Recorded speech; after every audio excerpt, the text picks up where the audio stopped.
Hi friends, ఈరోజు మేము నేను రాంబాబు అన్న, పార్దు అన్న, మా బాబు యశ్వంత్, ఇంకొక సిద్ధు తమ్ముడు కూడా ఇంకా వస్తున్నాడు, ఇంకా రాలేదు. ఇప్పుడు సుమారు ఒక టైం ఎంత అయిందన్న? ఒకసారి టైం చూడు. 10:30. సుమారుగా 10:11 అవుతుంది. మేము పాడేరు దగ్గరలో ఉన్నటువంటి ఒక సమాధి దగ్గర వచ్చాము. చుట్టంతా కూడా సమాధులు, చాలా పెద్ద సమాధులు ఉన్నాయి.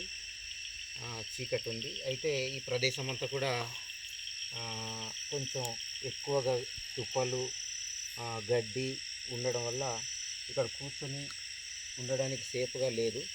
కొన్ని పాములు, రకరకాల పాములు ఉండే పరిస్థితి ఉంది. కాబట్టి మేము మ్యాక్సిమం ఇక్కడ ఒక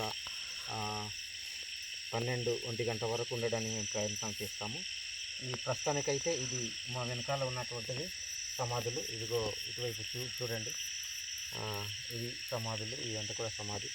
సో ఇదంతా కూడా మేము ఎందుకు చేస్తున్నామంటే ప్రజల్లో ఒక అవేర్నెస్ కోసము, ప్రజల్లో చైతన్యం రావాలని.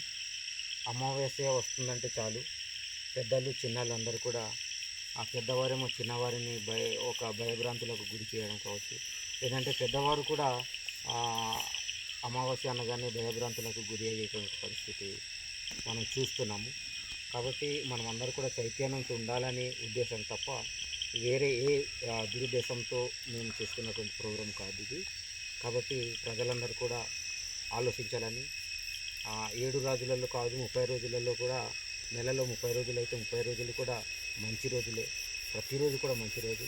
అది అమావాస్య చెడ్డ రోజు అని కాదు, ప్రతిరోజు కూడా మంచిదనే ఉద్దేశంతోనే మేము ఈరోజు ఈ కార్యక్రమాన్ని చేస్తున్నాం సార్.